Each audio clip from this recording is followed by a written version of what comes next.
Salut les amis, en continuation sur notre étude sur le sanctuaire, on en parlait un peu d'histoire, comment les pionniers adventistes ont dû vraiment régler ce problème par la prière. Ils ont vu que toutes les prophéties qui annonçaient Jésus-Christ étaient accomplies à l'heure exacte, au temps exact.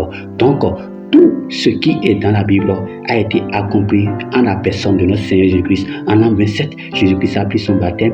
En l'an 31, il a été crucifié. En l'an 34, il a été en l'an 31, il a été crucifié. Et en l'an 34, vraiment, ils ont persécuté les chrétiens, ils ont persécuté les disciples de Jésus-Christ, ils ont rejeté Jésus-Christ, ils ont rejeté ses apôtres, ils ont persécuté les apôtres, ils ont lapidé Étienne. Donc les 490 jours encore ont pris fin en l'an 34 après Jésus-Christ. Maintenant, nous allons entrer dans le but du sujet du sanctuaire.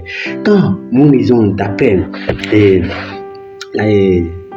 dans l'épître aux Hébreux, l'apôtre Paul disait textuellement, la première alliance avait aussi des ordonnances relatives au culte et le sanctuaire terrestre. Un tabernacle fut en effet construit dans la partie antérieure appelée le lieu saint. Était le chandelier, la table et les pains de proposition. Derrière le second voile se trouvait la partie du tabernacle appelée le Saint des Saints, enfermant l'autel d'or pour les parfums et l'arche de l'alliance, entièrement recouvert d'or.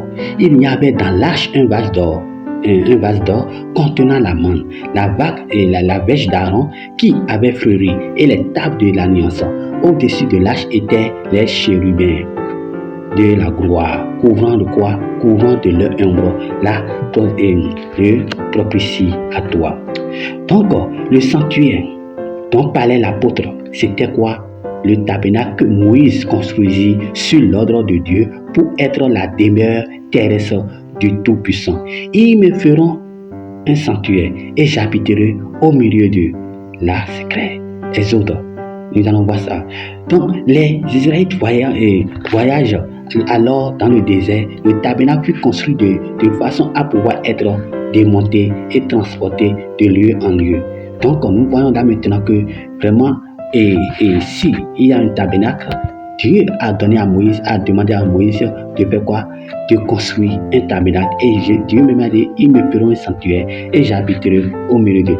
Le tabernacle ou la tente consistait à 2 pièces appelées respectivement le lieu saint et le lieu très saint ou saint des saints.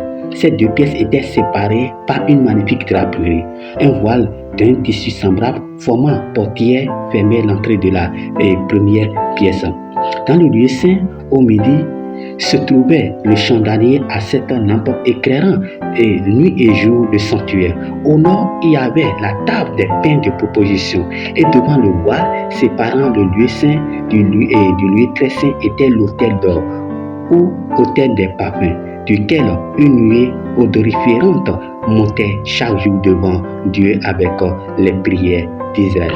Le lieu très saint renfermait l'arche de l'alliance, coffré de bois précieux plaqué d'or, contenant des 2 tables de pierre sur lesquelles Dieu avait gravé les 10 commandements.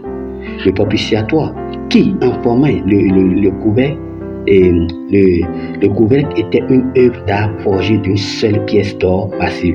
À chaque extrémité, il portait un chérubin en or battu. Dans cette pièce, entre les chérubins, se manifestait la présence divine, voilée par une nuée resplendissante.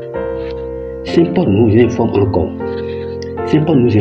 que c'était le sanctuaire de l'alliance, de l'ancienne alliance en fait. C'était le sanctuaire de l'ancienne alliance. Mais la nouvelle alliance n'a-t-elle pas, elle aussi, un sanctuaire? C'est une question.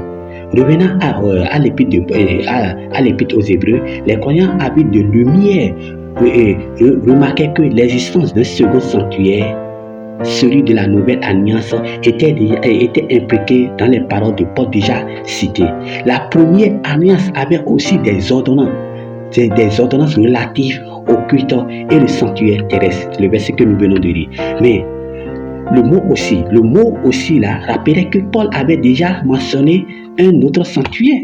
Or, On lit en effet au chapitre 8 d'Hébreux, le point crucial de ce qui vient d'être dit, c'est que nous avons un tel souverain sacrificateur qui s'est assis à la droite du trône de la majesté divine dans les cieux, comme ministre du sanctuaire et du véritable tabernacle qui a été dressé par le Seigneur et non par un homme. Bien-aimés dans le Seigneur, nous allons aller petit à petit, comme nous le voyons. Nous sommes en train de le voir maintenant.